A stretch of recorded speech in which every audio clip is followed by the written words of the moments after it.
You know, whether we have 2 supervisors or whether, you know, we change the wording so that the county, if the county makes some changes, we're adaptable to it. Do you want to talk a little bit about that, Vince, and how that came about and why you guys put that wording in that they're so upset about?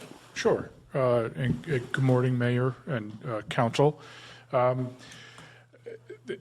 There were some remarks made at the last council meeting by, I believe, Gordon Boyd and Robin Baxter, suggesting to the council that you reject our proposed amendments to section 2.1 of the charter, which relates to the county supervisors.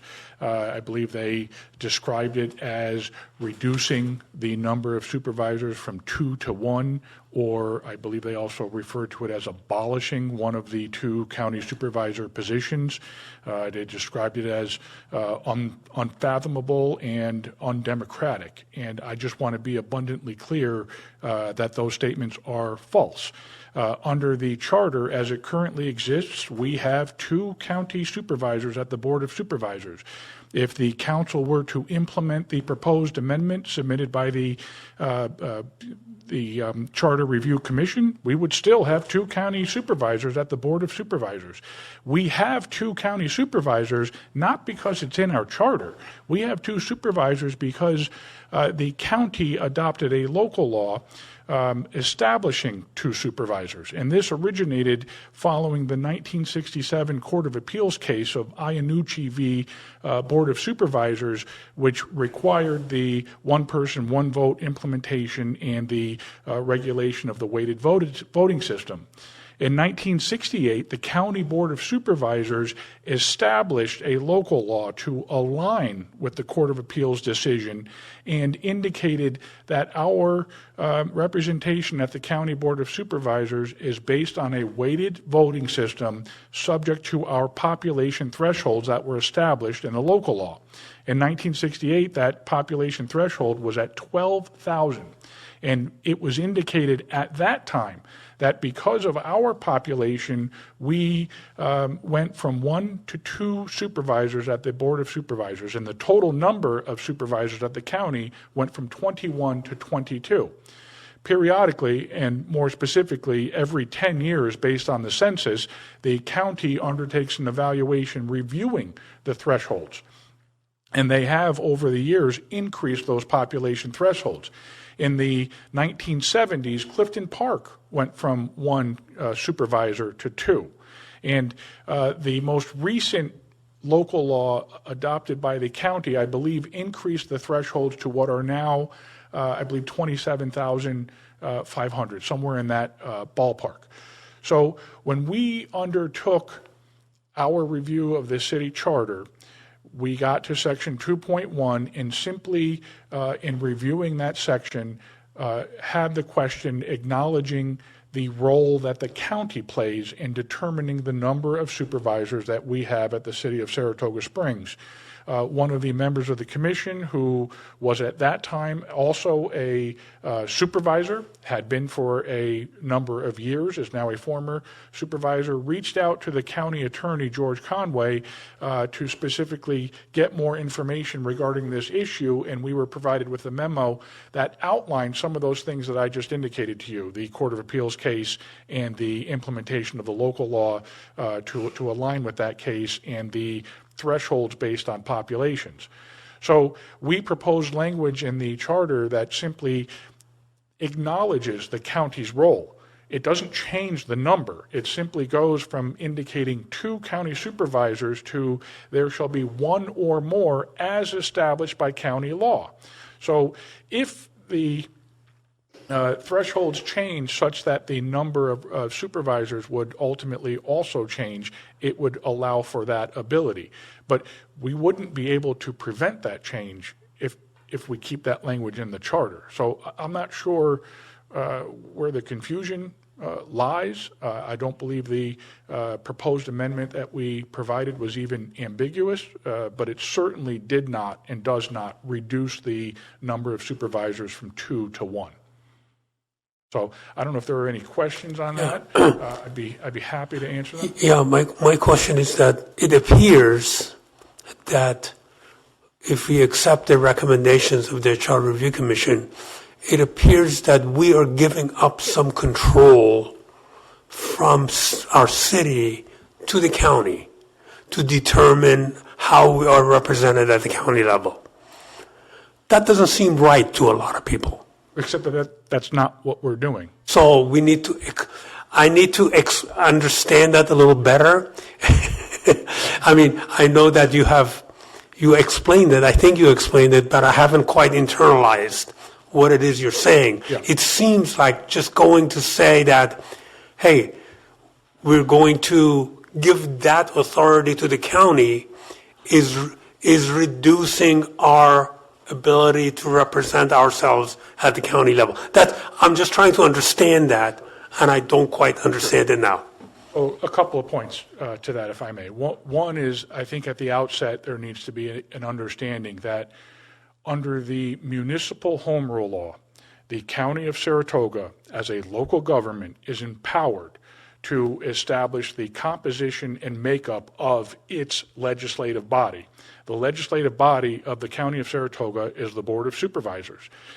The increase, by the way, when we look back to when this increased from 1 supervisor to 2 at the city, it didn't increase because it was in the charter. And I'm not even sure, and I've asked Tony to pull the charter that existed prior to the one that was adopted in 2001 as to what the language said, but it's not based on the language in our charter.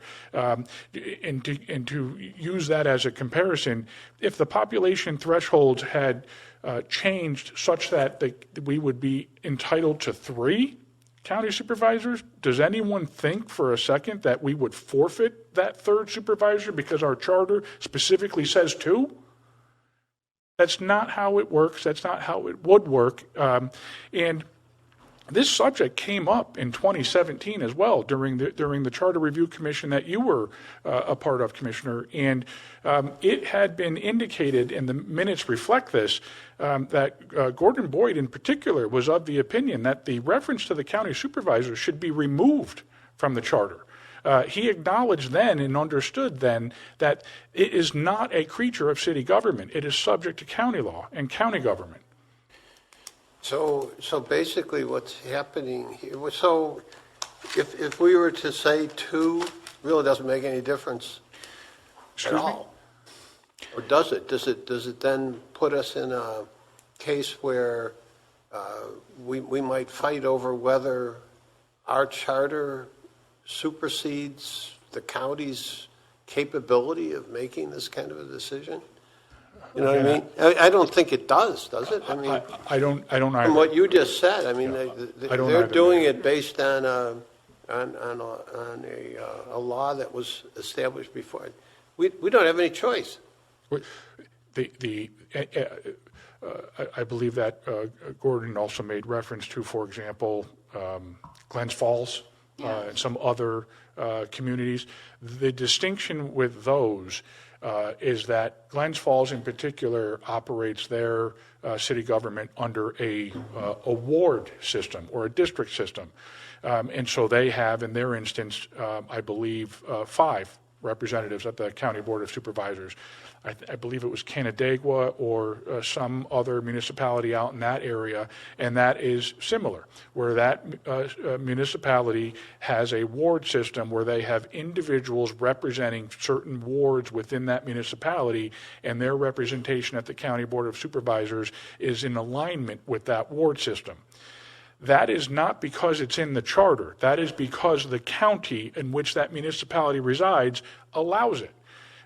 I believe if we were to have a ward system, that would be something that would potentially have an effect on our representation at the Board of Supervisors by way of the number, but not because we put it in our charter, because it's in the county law. Okay. Thank you.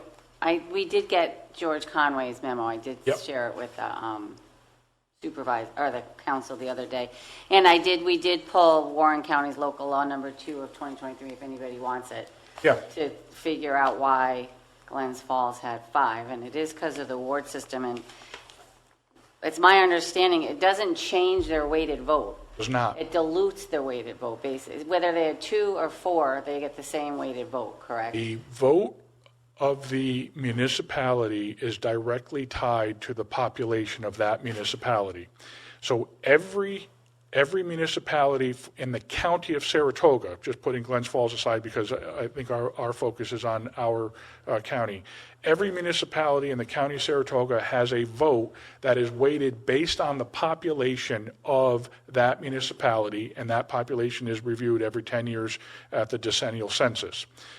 Only the city of Saratoga Springs and Clifton Park have supervisors at the county whose vote is equal to 1/2 of the population. And that is because Saratoga Springs and Clifton Park are the only 2 municipalities in the county of Saratoga that have 2 supervisors. Everyone else has 1.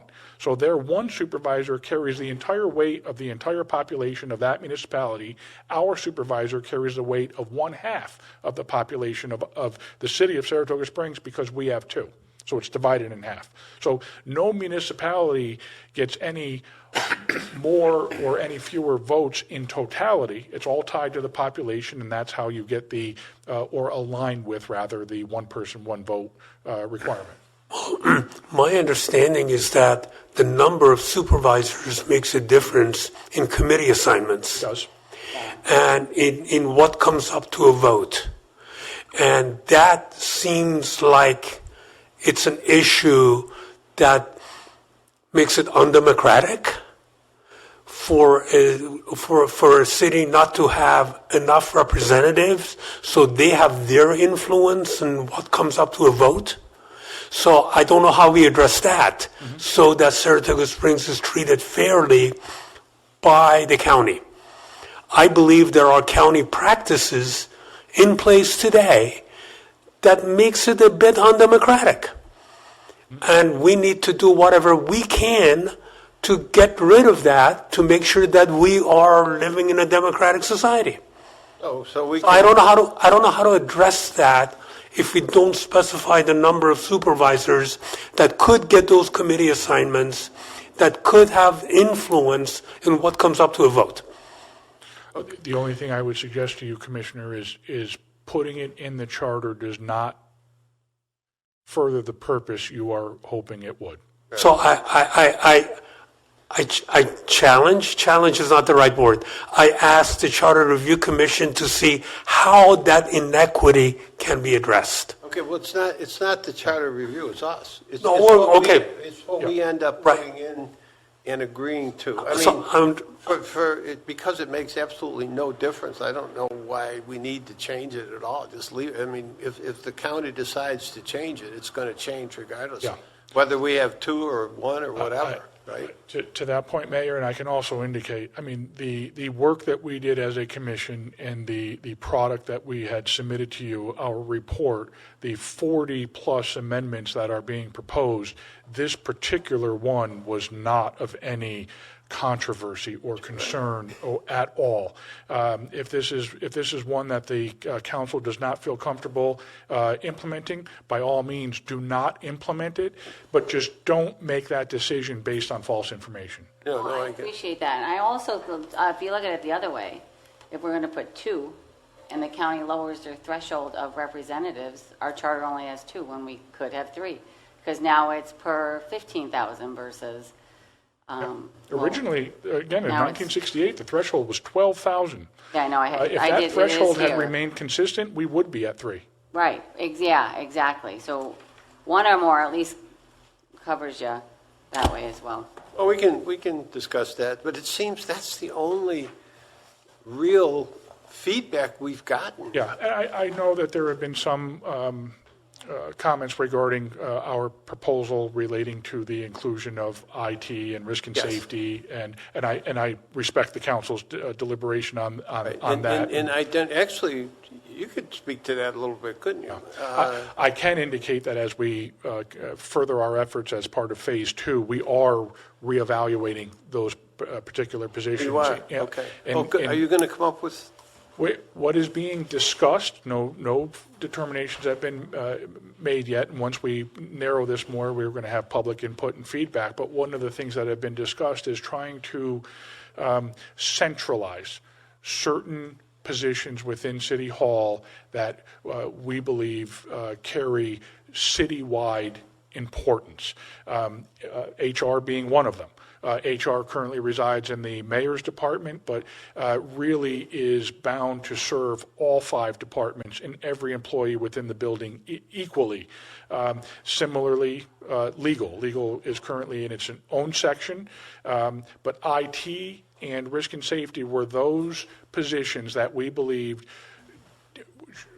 served citywide functions of such importance that they should be more centralized and not under any one particular department. So is it possible that you'll come back with different recommendations? It is, and the only ones I think so far that we're approaching that are those with regard to risk and safety and IT. But I think, keep in mind, you should still move forward with what you're proposing, because as history has told us for the last 25 years, every time charter's on the ballot, it has not succeeded. So I think your amendments are still worthy to move forward, and if they're successful, great. But if they're even if they get superseded by our referendum amendments, no harm. Just so to be very clear about this is that we make this decision. They're making suggestions to us, and we have to vote on this. And actually, I was thinking about starting to do public hearings for this, but maybe it's not time. I kind of want to move ahead on this kind of thing. Go ahead. Yeah, thank you. I just want to go back to the supervisors again. Yes. So it's your legal opinion that it's subject to county law, right? So should we change, your language in here was one or more supervisors as may be established by county law. Should we change that language to make it clear that it's established by county law rather than put in maybe, just say, or shall? You can do that. Yeah. But the county does revisit this. Yes, the next review is in 2032, I believe. Yeah. Every 10 years Every based 10 on the years. decennial census. Okay. I'm just thinking, I don't want to hold this thing up for something that is not as substantial as some of these others. Yeah. And it really doesn't make any difference anyway. I don't know why they're making such a deal out of it. But one thing is that our supervisors can lobby the county to make changes, Yes. and change these things. But, Yeah, that's my why fight over something that's in. The local law that the county adopts establishing these regulations every 10 years, our supervisors have votes on that local law, and that local law is also subject to, I believe, at a minimum, permissive referendum, which means if there's enough people, this can go on the ballot and be subject to the voters instead of the Board of Supervisors. That would be the vote of the county, though, right? Yes. Yeah, the county voters, not Saratoga alone. Right. Okay. I just have a couple questions since you're here, not about this supervisor thing, is that all right? Oh, yeah, sure. I have other So stuff, too. under the Commissioner of Public Works, sustainable came. Yeah. And you guys, the commission changed the beautification and environmental programs. Oh, yeah. They think it's a little overbroad. Commissioner Karamati had a little reservation with it. I'm wondering what the thought process was, and do you see any problem with turning it back to the composting? The thought process, and I respect very much Sustainable's perspective on this, the thought process was that, first of all, the existing language is, I believe, beautification and composting. Yeah. We thought that, conversely, that was too narrow. That what DPW does is far more and far greater than simply composting. That we thought to expand that to include environmental programs, and there's further language in there detailing the importance of that and the type of programs. That was the intent. Composting is simply a little bit of an old word and not sufficiently inclusive of what DPW actually does. But to Sustainable's point was the intent to be overly broad, that it doesn't recognize environmental programs that other departments are actually responsible for. That was not the intent. I'm not sure that the language needs to be changed, but if it were, I don't think we would be bothered or offended by that, because that point is not invalid. Okay.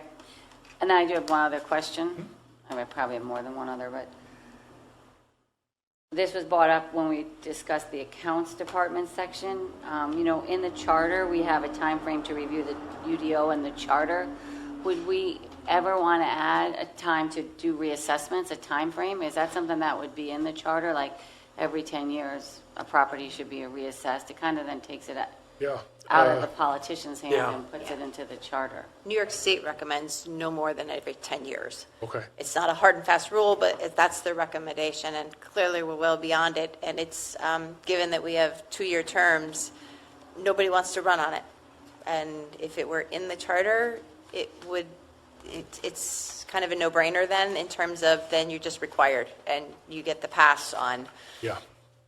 So where we are currently in phase 2 is that we as a commission are trying to narrow those areas of focus that we are going to spend the remainder of our time working on, because we've only got 5-6 months, to get this done. One of the areas of focus, and again, we haven't voted on anything, but one of the areas of focus is actually assessments. The specific discussion that was raised was with regard to whether or not the city assessor should in fact be the commissioner, or whether it should be separate from the commissioner. It's one of the more unique positions in our city government where you are the only one, commissioner, who's required to be specifically licensed in a specific area to be the commissioner of accounts. So there's some real question about whether the assessor should be separate from the commissioner, subject to your oversight, but under you, not as opposed to Rather than being not an you. assistant assessor being a full-fledged assessor. But to your point about the time frame, I think is appropriate to include with that conversation, and I will raise that. It also, our charter, because we're such an unusual form of government, the state doesn't really align with the New York State guidelines for the amount of time you're allotted to get your certification. And coincidentally, we had 2 very long-term people that were in the office. We had John Frank, and then we had Tony, I can never say his last name. Apalizio? Yes, Yeah. so they were here for a very long time, but they both left close to the same time, which left us in a unique situation of they both were certified, and then they left us with nobody certified. And New York State Assessors Association and ORPS both require, you have up to 3 years to get your certification. But given that situation could happen, then maybe that requirement needs to look at being changed for one of the two. It might limit the applicants in terms of an assessor, because there really are not that many that are certified, but it doesn't need to be 3 years. We have some people who were required to get training for various things in the city who did that. Rachel's one of them who managed to knock that off really fast. So maybe we need to look at changing that requirement for one of the two so that we don't put the city in that position in the future. I will raise that, Commissioner. Are you saying that to change that requires a referendum? Is that one of the, To change the, what, Adding the assessment time frame. yeah, can we do that? I believe that would, because that is an obligation of the Commissioner of Accounts to perform duties, and you are putting a restriction on those duties to be performed. I think that may, in fact, trigger the requirement of. Okay, just to be clear for anybody listening is, up to this point, all these recommendations are ones that we can make. Yes. And again, I emphasize the point, if they're just recommending things, we have to actually take those recommendations or make changes or do whatever we can so that we can change it just at this council table. Yes. But now they're starting to work on things where it has to go to the voters. At the risk of repeating myself, I believe, I may be wrong about this, I believe that in our current form of government, it is within the authority of the Commissioner of Accounts to create a civil service position that is a full-time assessor as a requirement. It could create the position of a full-time assistant city No. assessor. A The full, Commissioner is the assessor. no, well, That's what I'm entertaining the concept Yeah. of having the commissioner of accounts be responsible for assessments, Yes. but the duties of the assessment be performed by a professionally trained assessor. I think, BK, No. I think that's what we're talking about. Well, Doing- no. although in order to do that, The it's going to commissioner- require, Need another position. No. What I'm saying is that it is currently within our power to do that. Yes, but to be clear, Commissioner, Yeah. to be clear, the charter requires the Commissioner of Accounts to be, to meet the qualifications and have the certifications of the assessor. So the Commissioner of Accounts, regardless of what the point you're making, has to have and be an assessor. They can retain an assistant city assessor, and we do. I understand that. Yep. But at the same time, that would be sort of like requiring the Commissioner of Public Works to be an engineer. Agree. And we don't have, I'm essentially recommending or entertaining the concept of getting rid of that. And making the Commissioner of Accounts responsible for assessments, but would him or herself not be required to be a professional assessor. That's exactly what we are going to be yeah, that's what discussing. we're trying to Talking do. about. But we have an assistant assessor who does a fantastic job. If they want to talk about maybe changing his requirements and changing his title, but we don't need another position. He more than handles the job to a very high level. He's great. And I just, overinflating a budget and adding people, it wouldn't be the same as yours, where yours is kind of a net neutral thing. You're giving somebody up. So we'd have to give up our assistant assessor to make him an assessor maybe, but All I'm trying to think of a way for the city to run better and not be so political.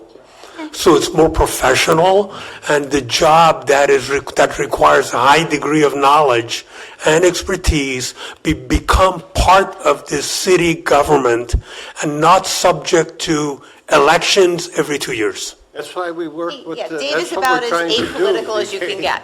Dave he does the job. He has zero political Yeah. bias. He is extremely qualified.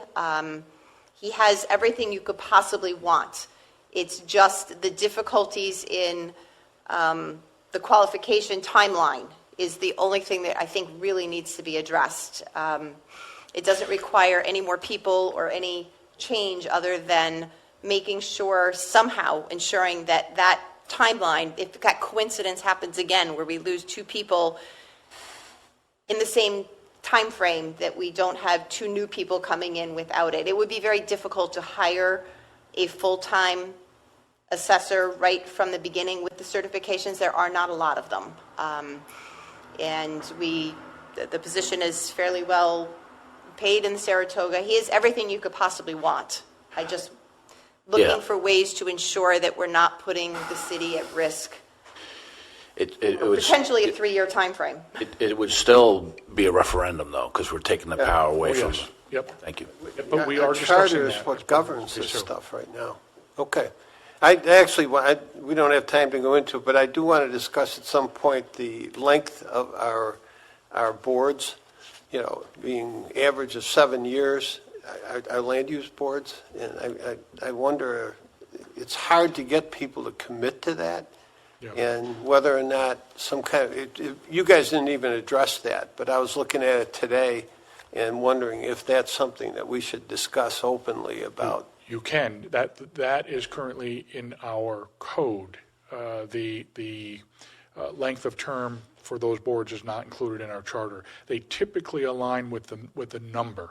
So a 7-member board typically serves 7 years. 5-member board typically serves 5 years. Yeah, I'd like to 3-member board, discuss. 3 years. Well, it's actually in the addendums here, right?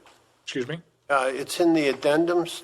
It's in the appendix just for a reference, but Okay. the law establishing the number and term of those boards is in the code. Okay, so again, that's something we can change by local Yes, you law. Okay, very good. Anything else? No, thank you. Appreciate it. Yeah, thank you. Thank you very much for coming in.